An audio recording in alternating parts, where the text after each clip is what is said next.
Hello, family members. I hope you're having a nice day today. We as human beings have a very complicated relationship with death, don't we? A lot of people in our lives will never actually see a person die in front of us. Or if we do, it'll be something like an elder in our lives, kind of passing more or less peacefully. Our world is pretty sanitized in a lot of ways from death, which is why I think we're able to be so flippant about it in like news media and stories and comic books and movies and things. There's this air of unreality about it, I guess, death.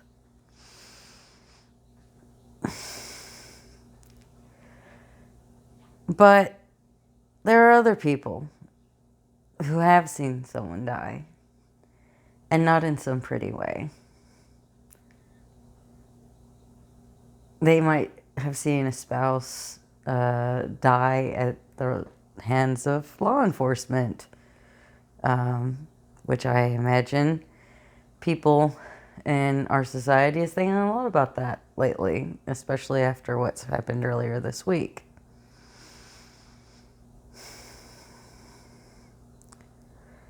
Or people who watch someone die of some long creeping disease. Maybe not at some auspicious moment.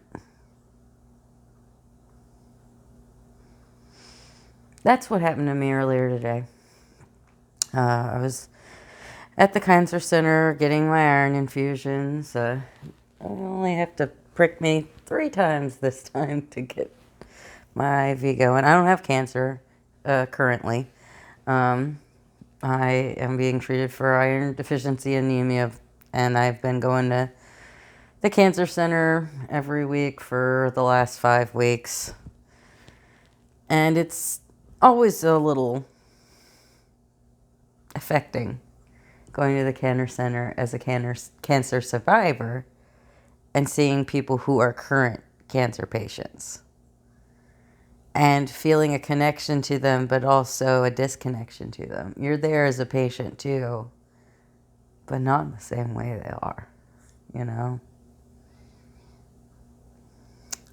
So, I'll go through the whole process, getting checked in, pay the bill, get the, vitals done, get punctured a bunch of times until they finally are able to get the IV in. Finally, they get the iron ready to be infused, which, they have to push it through the IV. And the nurse, this male nurse, he's the one who's going to do the push, and he does everything. He's literally just about to start pushing the plunger on the, syringe to start my IV push. And he's gone. All of a sudden, he's just gone. And I have no idea what's going on. And then I realize in the next bay over, there's a man who's not responsive, and they're saying his name, and they're trying to get him to respond. People are running all around. They're saying, call 911. And they never were able to revive him, I don't think. I don't know for sure. Patient privacy laws being what they are, probably won't ever know what happened. They took him away in an ambulance, I know, on a stretcher.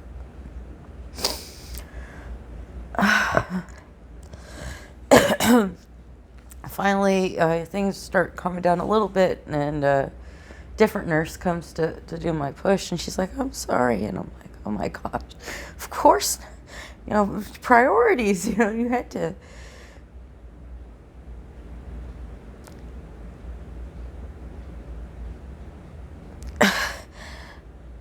Witnessing something like that, potentially even witnessing some stranger die. Obviously, you can see it's very upsetting to me.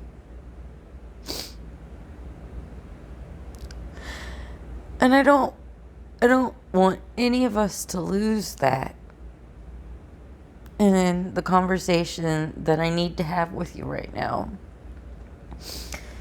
Because that is the context in which I will be speaking. I am heartbroken that Renee Good's wife has lost her partner, and that her children have lost their mother, and that anyone who cared about her personally as a person is hurting on a personal level. That is so upsetting to me on a personal level. Anytime anyone suffers a loss, I feel that deeply. Justly, unjustly, neutral, it doesn't matter. A death is a death is a death, and it's a tragedy. And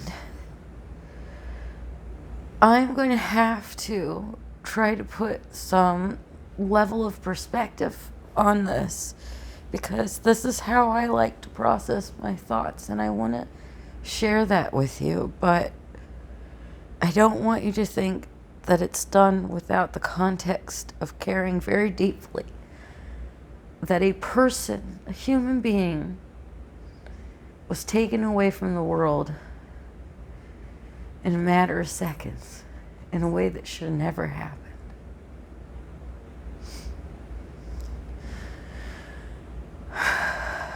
I've been seeing a lot of people try to compare what's happening now, either in general or specific, to other things. It's like Nazi Germany, or it's like George Floyd, or it's like this, or it's like that.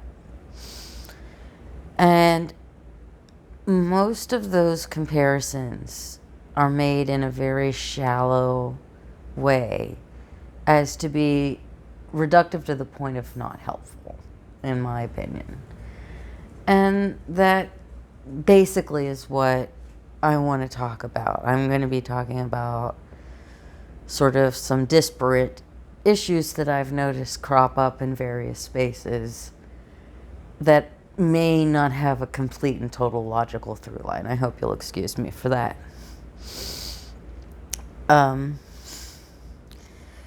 The first thing I want to talk about is something where I honestly had to be sort of proactively corrected.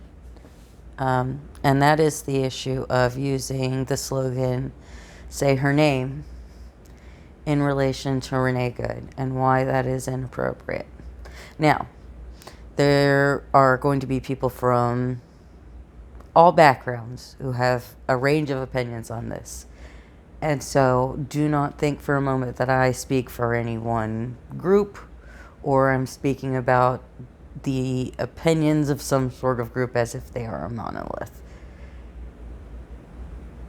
A lot of Black creators that I follow, primarily people who do take their time to try to educate white liberals and white leftists, have been talking about this issue in particular, and have been sharing that when they try to make this correction, either they are spoken over or they were responded to with hostility, by people who ostensibly are their allies. And it is a nuanced point. And if you don't give someone the grace of actually listening to their nuance, then you can form all sorts of range of opinions on it. But here's the nuance.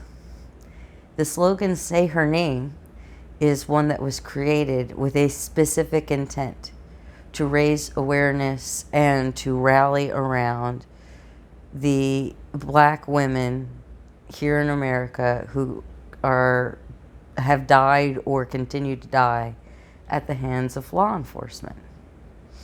The ones who are very high risk of people forgetting their names. And that's why that slogan was chosen deliberately, because it was written with intent to champion women whose names probably would be forgotten otherwise, especially outside of the black community and black activists, social circles specifically. Well, if you just go by the words, then yeah, I can understand why you would think, okay, well, she's a woman. We want to, memorialize her. We want to, speak on this particular incident. You might be tempted to use that slogan, but that slogan is not meant for a situation like this, where someone is killed by the police in a way that no one is going to overlook it. There's no one that's going to overlook, no matter where you are on the political spectrum, everybody has an opinion about this. Everyone knows who Renee Good is at this point. They might have a wrong-headed idea of who they think she is, but they are aware that she existed. Okay? And that's a huge difference. And so you may have people in your life who are black. You might have people you might even be black yourself. You may think that it's okay for you to use this, or to, get permission from some black person to use. There are a lot of black people, prominent black creators and otherwise, who are asking us not to use it. It is literally the name of like a website and a foundation. It is something that is codified and has a very strong definition that is related to police violence against black women specifically. Okay? So, hopefully we can take a more nuanced point on that and honor the very reasonable requests of the people who are saying, don't use that slogan. Don't try to reappropriate that slogan to mean something different.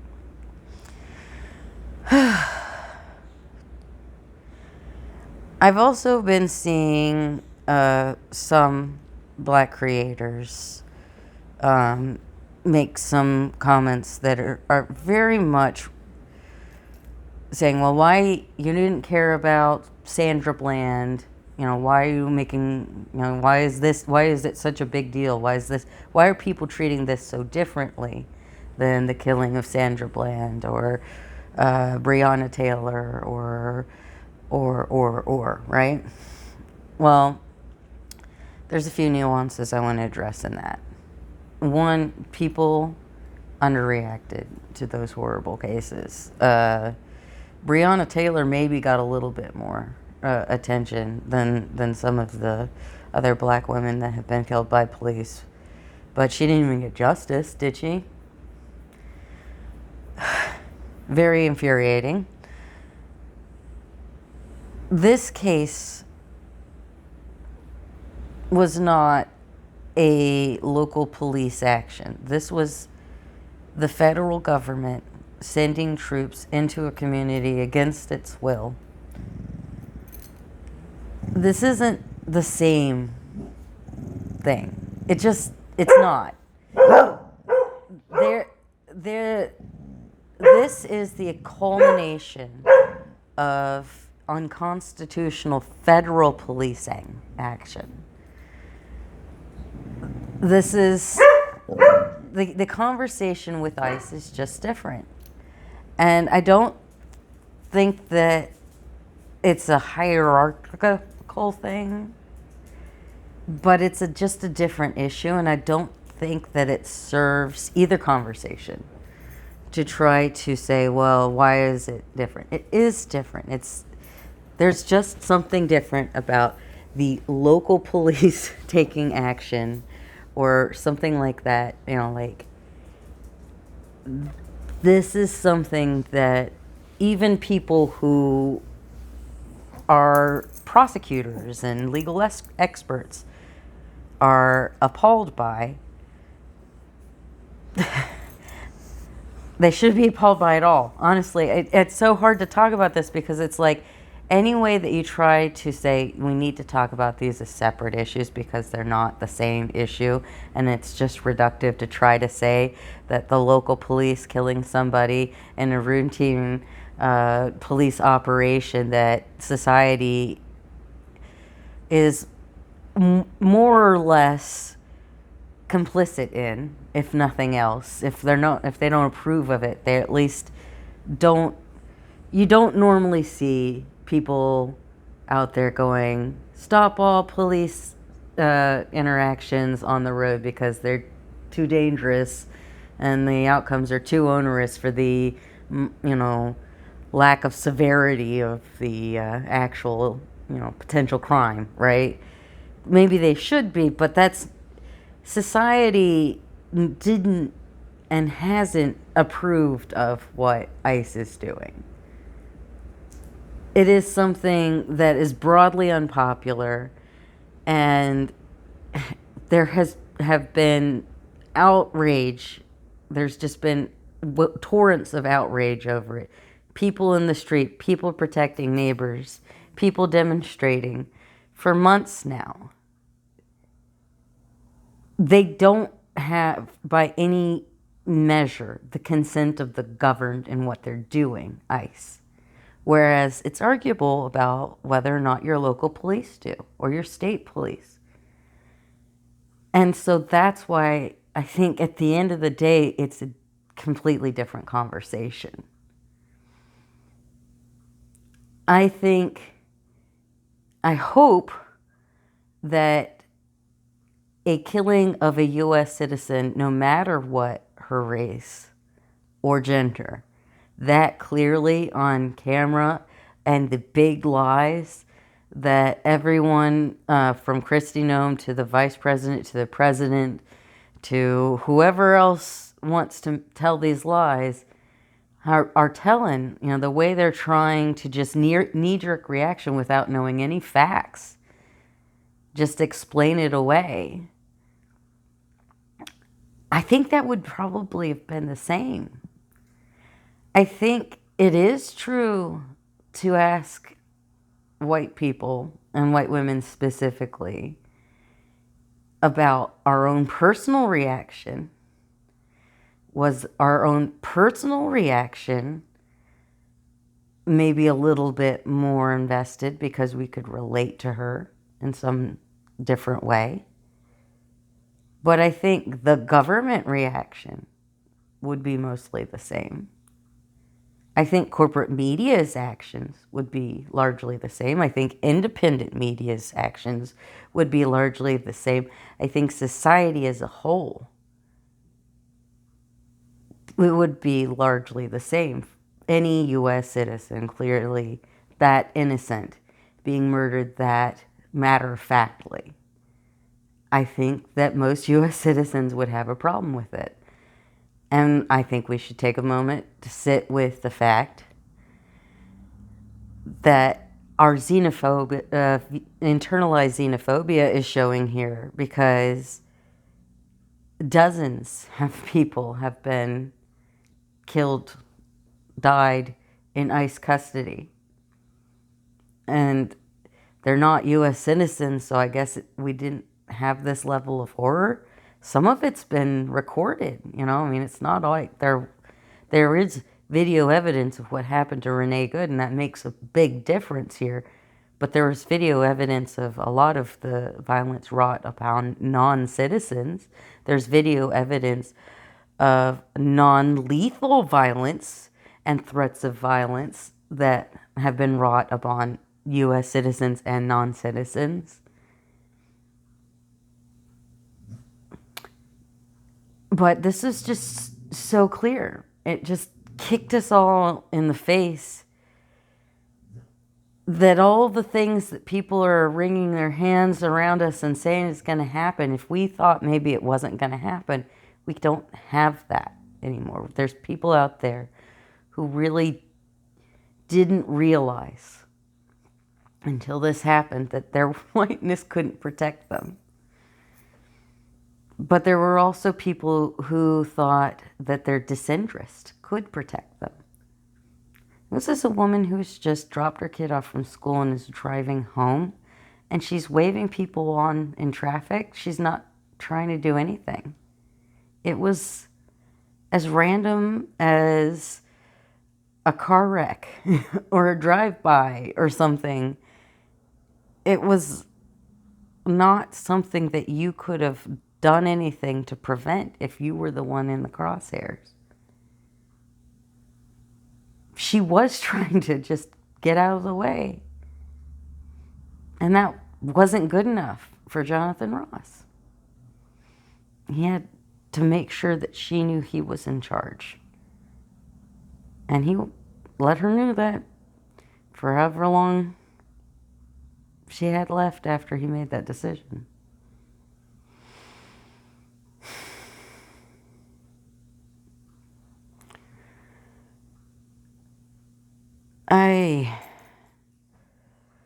I think we have to very, very carefully consider how much we want to try to say, this is like, this is like, this is like, and make comparisons. Because that does, to a certain extent, kind of normalize what happened. This isn't like anything. This is what America is right now. America is a place where you could be just driving home from dropping your kid off at school and cross a government agency in just a regular old neighborhood and be killed in a moment of anger or just poor judgment or whatever it was. If it can happen to that lady just driving home from dropping her kid off at school, it could literally happen to any of us.